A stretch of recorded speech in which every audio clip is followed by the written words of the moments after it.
오늘 함께 나눌 말씀은 창세기 21장입니다. 우리 21장 1절 말씀 우리 함께 읽도록 하겠습니다. 창세기 21장 1절 말씀 우리 함께 읽겠습니다. 여호와께서 말씀하신 대로 사라를 돌보셨고 여호와께서 말씀하신 대로 사라에게 행하셨으므로 사라가 임신하고 여러분, 우리가 성경을 볼 때 조심해야 할 것이 크게 두 가지가 있습니다. 첫 번째는 이 성경을 윤리와 도덕에 관한 책처럼 생각하는 것입니다. 이렇게 생각하는 사람들은 성경에서 윤리와 도덕의 법칙을 찾으려고 합니다. 두 번째는 성경을 자기 개발서처럼 생각하는 것입니다. 이렇게 생각하는 사람들은 성경에서 성공하는 방법을 찾으려고 합니다. 하지만 성경은 도덕책이 아니고 자기 개발서는 더더욱 아닙니다. 여러분, 그렇다면 성경은 어떤 책입니까? 첫 번째로 성경은 구원에 관하여 알려주는 책입니다. 요한복음 20장 31절 함께 읽겠습니다. 오직 이것을 기록함은 너희로 예수께서 하나님의 아들 그리스도이심을 믿게 하려 함이요 또 너희로 믿고 그 이름을 힘입어 생명을 얻게 하려 함이니라. 아멘. 이 말씀을 보면 하나님이 성경이 기록되게 하신 목적이 우리의 구원을 위함이다 라는 것을 알 수 있습니다. 따라서 우리는 성경을 볼 때마다 구원이 무엇인지를 성경에서 찾을 수 있도록 노력해야겠죠. 성경은 두 번째로 하나님 나라에 관한 책입니다. 사도행전 19장 8절 함께 읽겠습니다.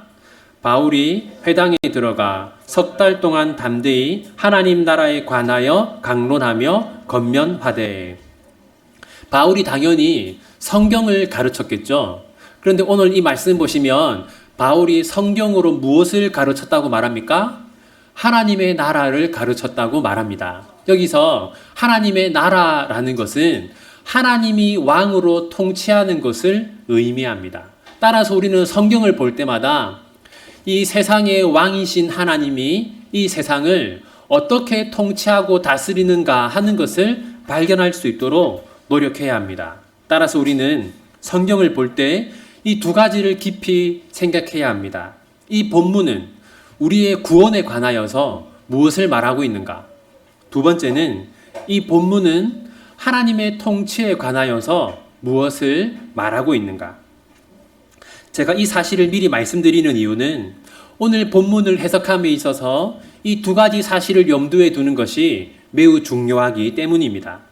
여러분, 오늘 본문을 보시면 우리가 그토록 기다렸던, 그리고 아브라함의 가정이 그토록 기다렸던 이삭이 드디어 출생하는 그 사건이 오늘 본문에 기록되어 있습니다.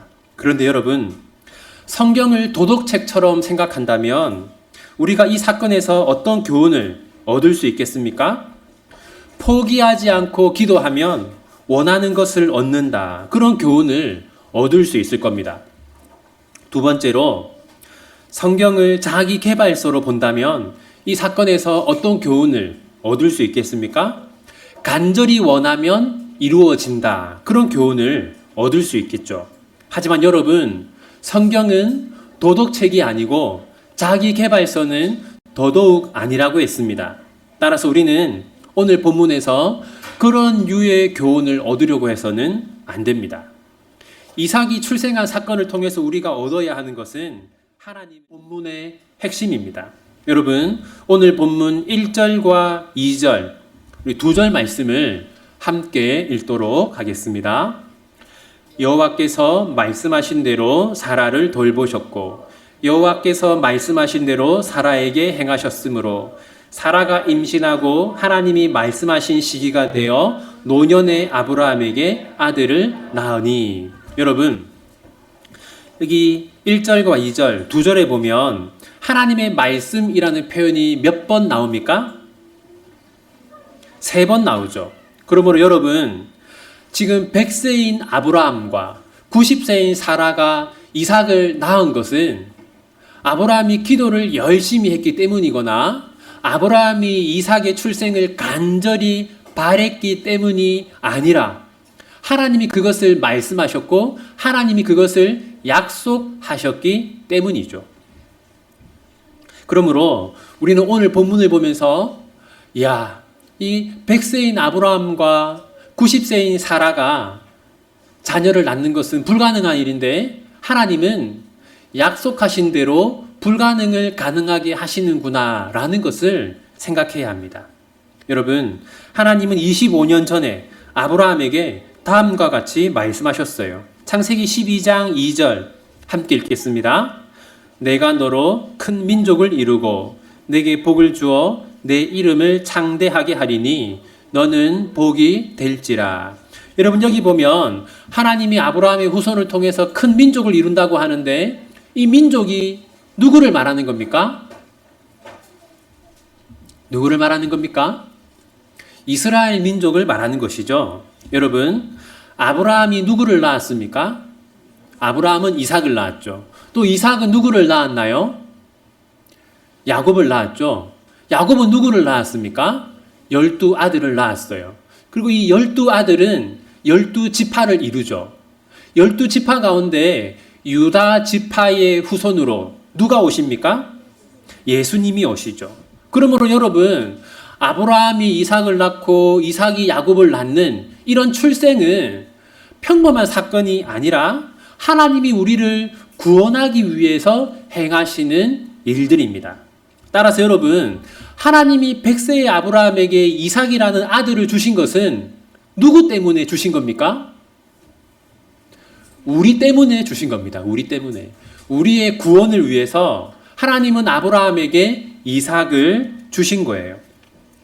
여러분, 여러 번 강조되는 주제인데 아브라함과 사라는 몇 세에 이삭을 낳았습니까? 아브라함은 100세, 사라는 10살이 작으니까 90세죠. 여러분, 100세와 90세의 자녀를 낳는 것은 가능합니까? 불가능합니까? 불가능하죠. 따라서 여러분, 100세의 아브라함이 이삭을 낳은 것은 이런 뜻입니다. 하나님은 우리의 구원을 위해서 불가능을 가능하게 하신다라는 겁니다. 여러분 정직하게 자신을 한번 살펴보십시오. 우리가 평소에 어떤 생각을 하고 어떤 말을 하고 어떤 행동을 하는지를 한번 생각해 보십시오. 우리가 지금까지 살아오면서 얼마나 많은 죄를 지었는지를 한번 생각해 보십시오. 그러면 여러분, 우리가 구원을 얻는 것이 가능합니까? 불가능합니까? 맞습니다. 여러분, 우리는 구원을 얻기에 불가능한 사람입니다. 따라서 이 아브라함이 이삭을 낳는 이 사건이 우리에게 알려주는 게 뭐냐면, 아브라함이 불가능하게 보였던 그 이삭을 출생한 것처럼 하나님은 우리의 불가능한 구원을 가능하게 하신다라는 것이 오늘 본문의 핵심이에요. 이처럼 이삭이 출생하는 것은 평범한 사건이 아니라 구속사적인 사건입니다. 그래서 많은 사람들이 이삭의 출생을 기뻐했어요. 6절 함께 읽겠습니다. 사라가 이르되 하나님이 나를 웃게 하시니 듣는 자가 다 나와 함께 웃으리로다. 여러분, 이처럼 많은 사람이 이삭의 출생을 기뻐했는데 모든 사람이 이삭의 출생을 기뻐한 것은 아닙니다. 이삭이 출생한 것을 시기하고 질투한 사람이 있었어요. 누구일까요? 우리 9절 함께 읽겠습니다. 사라가 본즉 아브라함의 아들 애굽 여인 하갈의 아들이 이삭을 놀리는지라. 하갈의 아들이 누구입니까? 네, 이스마엘이죠. 여러분, 이스마엘이 이삭을 놀렸는데 여기서 놀렸다라고 번역된 히브리어는 차하크라고 합니다. 일반적인 뜻은 비웃다라는 뜻인데, 그런데 문맥에 따라서 의미가 조금씩 달라집니다. 사도 바울은 이 차하크라는 히브리어를 다음과 같이 번역했어요. 갈라디아서 4장 29절 함께 읽겠습니다. 그러나 그때에 육체를 따라 난 자가 성령을 따라 난 자를 박해한 것 같이 이제도 그러하도다. 여러분, 여기 보면 지금 이스마엘이 이삭을 어떻게 했다고 말합니까? 박해했다라고 말하고 있죠. 사도 바울은 이 차하크라는 히브리어를 박해라고 번역하고 있어요.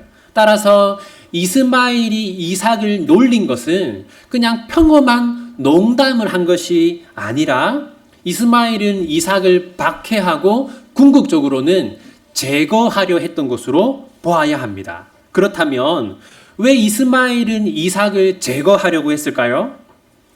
그것은 이삭이 출생함으로 인해서 아브라함의 그 후계자, 아브라함의 상속자라는 이 지위가 이스마엘에서 이삭으로 넘어갔기 때문이죠. 여러분, 만약 이삭이 출생하지 않았다면 이스마엘은 어떻게 되었겠습니까?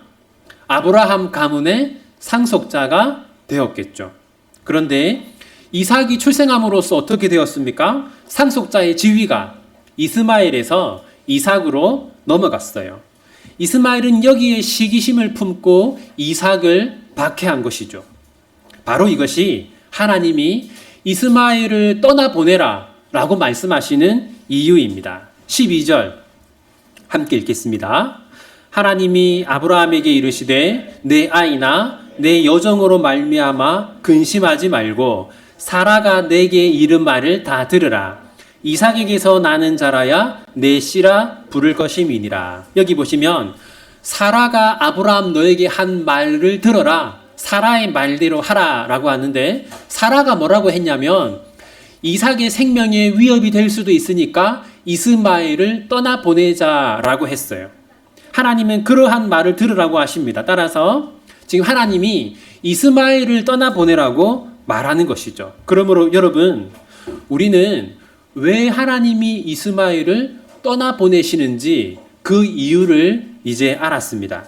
하나님은 사랑이 없고 하나님이 매정한 분이어서 이스마엘을 떠나보내는 것이 아닙니다. 하나님은 우리를 구원할 계획을 가지고 있는데 그 구원 계획이 누구를 통해서 이루어집니까? 이삭을 통해서 이루어집니다. 하나님은 이삭을 통해서 우리를 구원할 계획을 가지고 있어요. 따라서 이삭의 생명이 위협을 받으면 안 되는 것이죠. 하나님은 이삭의 생명을 안전하게 보존해야 하는 것입니다. 그래서 하나님은 우리의 구원에 방해가 될 수 있는 이스마엘을 떠나보낸 거예요. 아브라함이 이스마엘을 떠나보내고 난 다음에 얼마 후에 그 지역의 통치자인 아비멜렉이 아브라함을 찾아옵니다. 그리고 아비멜렉은 아브라함에게 다음과 같이 말해요. 22절 함께 읽겠습니다. 그때에 아비멜렉과 그 군대 장관 비골이 아브라함에게 말하여 이르되 내가 무슨 일을 하든지 하나님이 너와 함께 계시도다. 여러분, 그 지역의 통치자인 아비멜렉이 평화조약을 맺기 위해 아브라함을 찾아왔는데, 그런데 여러분, 이 아비멜렉이 아브라함과 평화조약을 맺는 이유가 무엇입니까? 아비멜렉은 왜 아브라함과 평화조약을 맺으려고 합니까?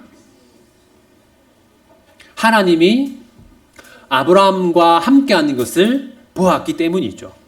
그러면 여러분, 잘 한번 생각해 봅시다. 왜 하나님은 아브라함과 함께 하셨습니까? 그 이유 역시 우리의 구원을 위해서입니다.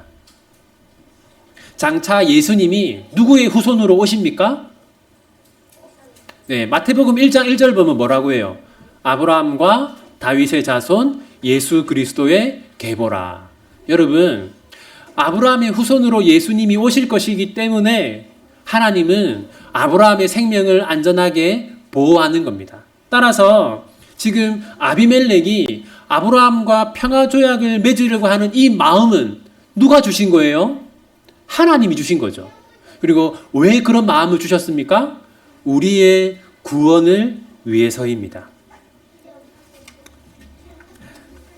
그리고 여러분, 이 아브라함은 아비멜렉의 방문을 통해서 중요한 사실 하나를 알게 되었어요. 여러분, 아브라함의 원래 고향은 어디입니까? 아브라함의 원래 고향, 네, 갈대아 우르죠. 네, 전에도 말씀드린 것처럼 아브라함은 70년 동안 갈대아 우르에서 75년 동안 갈대아 우르에서 살았어요. 그러니까 평생을 갈대아 우르 그 지역에서 산 것이죠. 따라서 가나안 땅에서 아브라함은 어떤 존재입니까? 나그네입니다. 나그네.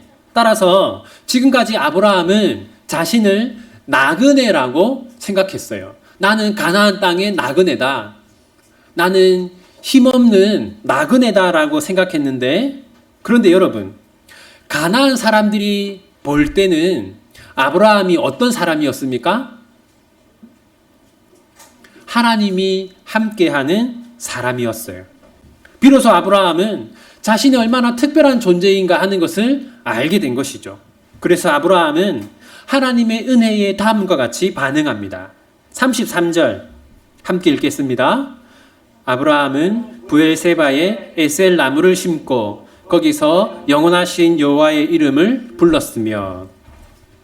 여기 보시면 아브라함이 두 가지를 하죠. 첫 번째는 무엇을 합니까? 나무를 심어요. 다음으로 무엇을 합니까? 네, 하나님의 이름을 불렀습니다. 왜 나무를 심었겠습니까? 그 나무를 볼 때마다 무엇을 기억하기 위해서? 나무를 볼 때마다 하나님의 은혜를 되새기려고 나무를 심은 겁니다. 그리고 하나님의 이름을 불렀다라는 것은 여러분, 구약 성경에서 하나님의 이름을 부르는 것은 어떤 행위라고 했습니까? 네, 하나님을 예배하는 것이라고 했죠. 여러분, 이 아브라함은 그 지역의 왕이 나그네에 불과한 자신을 찾아오는 그 사건을 통해서 하나님의 은혜가 얼마나 크고 놀라운가 하는 것을 알게 되었어요. 그래서 그 은혜를 기억하기 위해서 나무를 심었고, 또 그 은혜를 고백하기 위해서 하나님의 이름을 불렀습니다. 그리고 여러분, 이 창세기 21장은 조금 특별한 문장으로 마무리됩니다. 34절 우리 함께 읽겠습니다. 그가 블레셋 사람의 땅에서 여러 날을 지냈더라. 여러분, 33절에서 아브라함은 무엇을 했습니까? 하나님의 은혜를 찬양했어요. 그리고 34절에서 아브라함은 무엇을 하고 있습니까? 블레셋 사람들의 땅에서 살고 있습니다. 이 장면은 우리에게 무엇을 알려주는가? 여러분, 지금 비록 아브라함이 이방인들의 땅에서 살고 있어요. 하나님을 모르는 사람들 속에서 섞여서 살고 있습니다. 그런데도 아브라함은 무엇을 하고 있습니까? 아브라함의 눈이 어디를 바라보고 있습니까? 하늘을 바라보고 있죠. 아브라함은 블레셋 사람들과 섞여서 살았지만 그들에게 동화되지 않았습니다. 아브라함은 이방인의 땅에서 살았지만 자신이 하나님의 백성이라는 것을 잊지 않았어요. 아브라함의 몸은 땅에 있었지만 그의 마음은 하늘에 있었습니다. 이제 창세기 21장이 우리에게 주는 교훈들을 생각해 보겠습니다. 첫 번째는 하나님은 우리의 구원을 위해서 일하신다라는 겁니다. 여러분, 아브라함에게 이삭을 놓을 수 있는 능력이 있었습니까? 없었습니까? 없었습니다. 100세였잖아요. 그죠? 그런데도 아브라함은 이삭을 낳았어요. 그것이 어떻게 가능했습니까?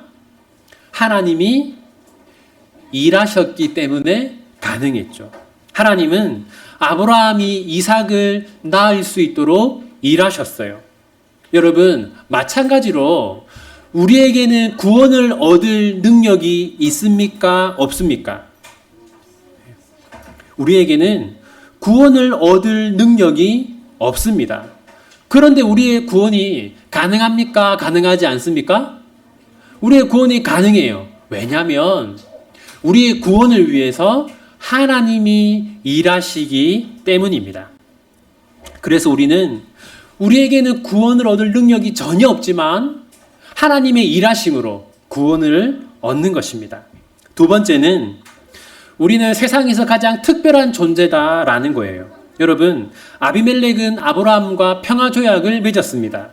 왜 그렇게 했습니까? 아비멜렉이 보기에 아브라함이 그냥 평범해 보였다면 아비멜렉이 평화조약을 맺었겠습니까? 맺지 않았겠습니까? 맺지 않았겠죠. 따라서 아비멜렉의 눈에 아브라함이 특별하게 보였다는 겁니다. 왜 아브라함이 특별하게 보였습니까?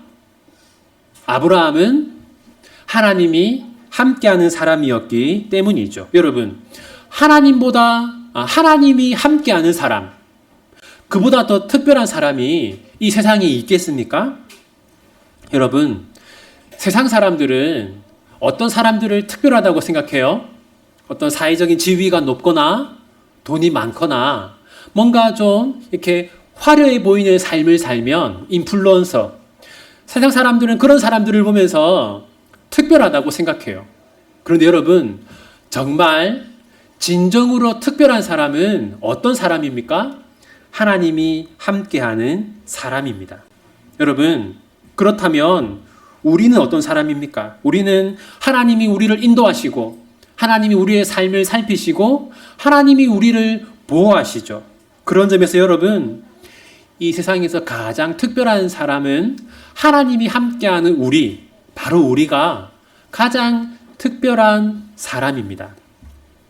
세 번째는 우리는 은혜 받은 사람답게 살아야 한다라는 거예요. 여러분, 아브라함은 하나님의 은혜를 깨달은 다음에 두 가지를 했다고 했죠. 첫 번째는 무엇을 했습니까? 나무를 심었어요. 그 다음에 하나님의 이름을 찬양했죠. 둘 다 하나님의 은혜에 대한 반응에서 나온 겁니다. 우리도 마찬가지입니다. 여러분 마음속에 다 그런 생각이 있잖아요. 그죠? 나는 은혜 받은 사람이다. 하나님이 나에게 많은 은혜를 베푸셨다. 그러면 여러분, 반드시 우리의 삶에는 그 은혜에 대한 반응이 있어야 합니다. 저는 여러분에게 두 가지를 부탁드리고 싶습니다. 첫 번째는 매일 말씀을 묵상하는 겁니다. 하나님, 저에게 은혜를 베풀어 주셔서 감사합니다. 하나님, 저에게 이렇게 큰 은혜를 베풀어 주셨으니 매일 말씀을 묵상하며 살겠습니다. 그 말씀대로 살기 위해 노력하겠습니다. 이런 결단이 여러분에게 있어야 합니다. 우리가 지금 복 있는 사람 묵상을 정교인이 다 함께 하고 있는데요. 여러분, 날짜대로 매일 묵상하시기를 부탁드립니다. 두 번째는 예배의 자리를 지키는 겁니다. 여러분, 이 아브라함이 하나님의 은혜를 기억하기 위해서 나무를 심었어요. 그리고 하나님의 은혜를 고백하기 위해서 하나님의 이름을 찬양했습니다. 마찬가지로 여러분, 우리도 하나님의 은혜를 기억하기 위해서, 하나님의 은혜를 고백하기 위해서 예배의 자리를 지켜야 합니다. 여러분, 우리가 주일뿐만 아니라 수요일 저녁에도 기도회로 모이고 있거든요. 수요일 저녁에는 시편을 묵상하면서 함께 기도하고 있어요. 제가 여러분에게 여러분 힘들고 바쁜 일상 속에서 매주 와야 된다라고는 말씀드리지 않고요. 여러분, 결심하셔서 한 달에 한 번은 내가 수요 기도에 참석해서 시편 말씀 묵상하고 또 기도하겠다. 그런 결심을 하셨으면 좋겠습니다. 이제 말씀을 마무리하겠습니다. 여러분, 아브라함은 하나님의 은혜를 기억하기 위해서 오늘 본문에서 무엇을 했습니까? 무엇을 했습니까? 이내야, 무엇을 했지? 그렇죠. 예. 아브라함은 나무를 심었어요. 왜냐하면 그 나무를 볼 때마다 하나님의 은혜를 기억하고 되새기기 위해서 그렇게 한 거죠. 여러분, 우리에게도 이 아브라함의 나무와 같은 것이 있습니다. 이것을 볼 때마다 하나님의 은혜를 우리가 되새기고 기억하고 찬양하게 되는 게 있어요. 그게 뭘까요? 성찬입니다. 여러분, 예수님이 성찬을 시행하라고 하신 것은 그 성찬을 통해서 하나님의 은혜를 되새길 수 있기 때문입니다. 여러분, 지금 우리 앞에 성찬에 사용할 빵과 포도주가 있는데요. 이 빵은 무엇을 나타낼까요? 맞습니다. 예수님의 살을 나타내는데 더 정확하게는 무엇을 나타낼까요? 십자가에서 찢겨진 예수님의 살입니다. 포도주는 무엇을 나타낼까요? 네, 십자가에서 흘리신 예수님의 피를 이 포도주가 나타내요. 여러분, 이제 우리는 예수님의 그 십자가에서 찢겨진 살을 상징하는 이 빵을 우리가 먹을 거고요. 또 십자가에서 흘리신 피를 상징하는 이 포도주를 우리가 먹을 겁니다. 그럼 여러분, 이 빵과 포도주가 우리 몸에 들어가면 어떻게 될까요?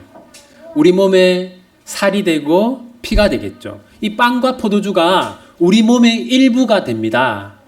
여러분, 그럼 그것은 무엇을 나타낼까요? 네, 이 예수님을 상징하는 포도주와 빵이 우리 몸의 일부가 되는 것처럼 예수님도 영적으로 우리 안에 거하신다라는 것을 나타냅니다. 따라서 여러분, 우리는 이 성찬을 하면서 크게 두 가지를 생각해야 돼요. 첫 번째는 예수님이 나를 구원하기 위해서 십자가에서 살이 찢기고 피를 흘리셨구나 라는 것을 생각해야 하고요. 두 번째로는 이 빵과 포도주가 내 몸의 일부가 되는 것처럼 예수님은 내 몸의 일부로 내 안에 계신다라는 것을 여러분 생각해야 합니다. 여러분, 오늘 창세기 21장 본문의 중요한 주제가 뭐라고 했습니까? 하나님은 우리의 구원을 위해서 일하신다라고 했죠.